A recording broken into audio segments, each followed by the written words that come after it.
자, 시작하겠습니다. 환경보건 이론서 91페이지 대기의 수직구조부터 들어가도록 하겠습니다. 옆에 있는 그림은 제가 앞 시간에 칠판에 그렸던 그림과 똑같죠? 똑같다고 봐야죠. 이 정도면 굉장히 똑같은 그림입니다. 그 다음에 지그재그로 올라가 있는 그래프는 온도 그래프여서 지표면에서 올라가면 올라갈수록 대륙권 안에서는 온도가 쫙 떨어지죠. 마이너스 60도까지 떨어지잖아. 그 다음에 거기 대륙 경계면을 넘어서서 성층권으로 가면은 온도가 다시 올라갈수록 온도가 높아집니다. 그러니까 대류가 일어나지 않는 층을 이루는 성층권이 되는 거고, 성층권의 중간쯤 보시면 오존층이라고, 오존 레이어라고 되어 있는 그 부분이 지표면에서부터 20에서 25km 사이 그 정도쯤 됩니다. 여기서는 딱 중요하지는 않아요. 높이가. 아무튼 그 정도다. 그 옆에 있는 설명이 거기 대륙권과 성층권 이렇게 되어 있고, 성층권에 있는 오존은 좋은 오존. 근데 우리가 지표면에서 사용한 불소, 염소 이런 것들이 섞여 있는 가스를 많이 쓰면 그게 이제 대표적인 게 듀퐁에서 생산한 프레온 가스인데, 프레온 가스가 스프레이 충진제, 에어컨이나 냉장고에 냉매로 열을 교환하는 냉매로 사용이 돼가지고 무차별하게 과거에 쓰여지다가 관측을 해보니까 남극 상공에 오존층이 빵꾸가 나가지고 유해자외선이 막 쏟아져 내려올 것 같아가지고 아까 말씀드린 80년대 말 90년대 초 90년, 91년, 92년 요때 아주 서양에서 난리가 났어요. 그래서 그때부터 냉매 사용을 줄이자. 대체 냉매를 쓰자. 대체제를 쓰자. 그래가지고 그때 당시부터 쓰고 있던 자동차나 냉장고의 냉매는 어쩔 수 없지만 새로 만드는 자동차나 에어컨이나 냉장고의 냉매는 대체제를 쓰자. 이렇게 이야기가 된 겁니다. 그게 주로 이제 동그라미 3번 보시면 염소 하나가, 염소가 이거잖아요. 클로라이드. 그래서 Cl로 쓰잖아요. 염소 가스여서 대기 중에 이게 염소 두 개로 작용을 할 텐데, 이기에 수돗물에선 정수, 상수에서는 수돗물을 소독하는 소독약으로도 쓰이고, 그 다음에 대기 쪽에서는 옛날에 유기염소계 살충제 이래가지고 DDT를 위시해서 겁나게 많이 사용을 했었던 뭐예요? 농약, 살충제 성분인데, 이게 들어가 있는 것들은 자간의 환경 잔류성이 굉장히 크기 때문에 수십 년이 지나도 없어지지가 않아서 문제가 되는 거고, 생물체 내에 농축이 되고, 그리고 여기서는 또 오존층으로 가면 오존을, 염소 원자 하나가 오존 원자를 굉장히 많은 수의 오존 원자를 파괴한대요. 그러니까 염소가 대기 중으로 쫙 올라가면 이제 오존층이 많이 파괴되겠구나. 그게 CFC로 이야기하는, 보통 CFC라고 하잖아요. CFC. CFC의 C가 이제 염소인데, 이게 오존층을 파괴하는 주 원인이다. 상품명은 프레온 가스였다.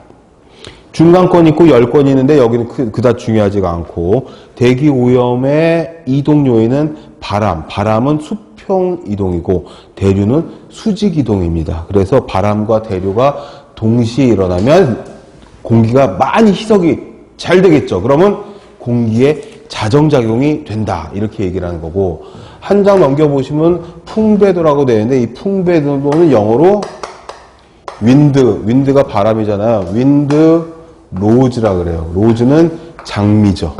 바람 장미. 그래서 우리말로 예전 책에는 바람 장미 이런 이름을 붙이기도 했었어요. 방위표 같은 데다가 동서남북이 있고 사방팔방 표시해 놓고 막 이렇게 이제 관역처럼 표시가 되어 있을 거 아니에요. 바람의 방향하고 세기를 표시를 딱딱 하는 거죠. 그러면은 얘네들을 나중에 그려보면은 마치 바람이 그려놓은 장미 같다. 그래가지고 풍배도, 말도 안 되는 것 같은데 옛날 책에는 이렇게 나왔었다는 거죠. 뭐 어쩌겠어요. 보고 우리는 그걸 보고 외워야겠죠. 아, 그리고 바람 얘기가 나왔으니까 바람의 이름은 바람이 시작된 곳에 이름을 붙이는 겁니다. 서풍은 이게 동서남북이면 서풍은 서쪽으로 부는 바람이 아니라 서쪽에서 시작된 바람을 말하는 겁니다. 남풍은 남쪽에서 시작된 바람을 말하는 거죠. 남쪽에서 북쪽으로 부는 게 남풍, 서쪽에서 동쪽으로 부는 게 서풍.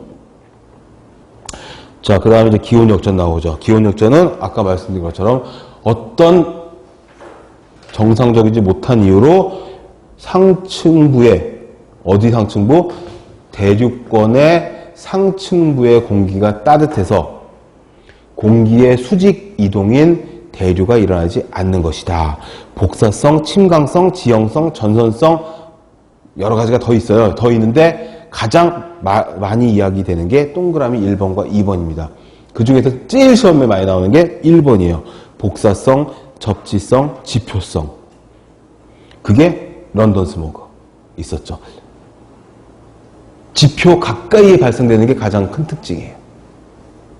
지금 말씀드린 내용들이 전부 다 동그라미 번호가 붙어가지고 시험 문제에 나와가지고 틀린 걸 골라라 이랬었다고. 작년, 재작년 2013년부터 제가 현재까지 굉장히 시험을 여러 군데 보러 다니는데 가서 보면은 기온역전 문제가 자주 나와요. 쉽게도 나오기도 어렵게도 나오기도 하고. 어렵게 나올 적에 이렇게 디테일하게 나와요. 복사성 역전은요, 지표성 역전이고 접지, 땅에 붙어있는 역전이기 때문에 역전으로 이야기하는 거고, 왜 그러냐면 지표 가까이에 발생하는데 낮 시간에 태양의 복사를 받아서 따뜻해졌던 지표면이 복사 냉각을 시키죠, 밤에. 그럴 때 따뜻한 공기가 위로 올라가 생기는 거다. 그래서 주로 겨울철. 왜 그렇겠어요? 일교차가 겨울철이 크잖아. 일교차가 클 때 생겨. 구름이 없고 습도가 적을 때. 방사성 역전이라고도 하는데 비슷해요. 지면이 대기층보다 급속히 냉각돼서. 그게 복사 냉각을 설명할 수가 있는 거죠. 침강성은 대기압과 관련이 있어서 좀 더 높은 층이에요. 그리고 침강성 역전은 두께가 보통 200에서 300m 돼요. 역전층에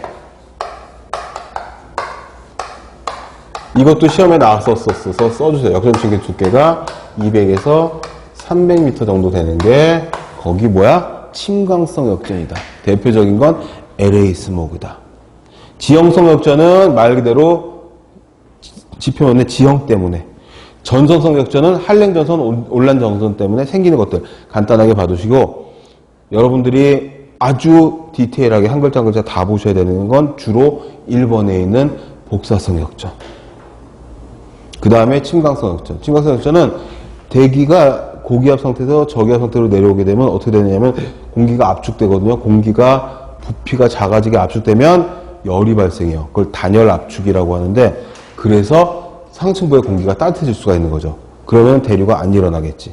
그렇게 기억을 하시면 좋겠고, 그리고 자주 나오는 건 아니지만 과거에 한 20여 년 전쯤에는 이 문제가 자주 나왔었어요.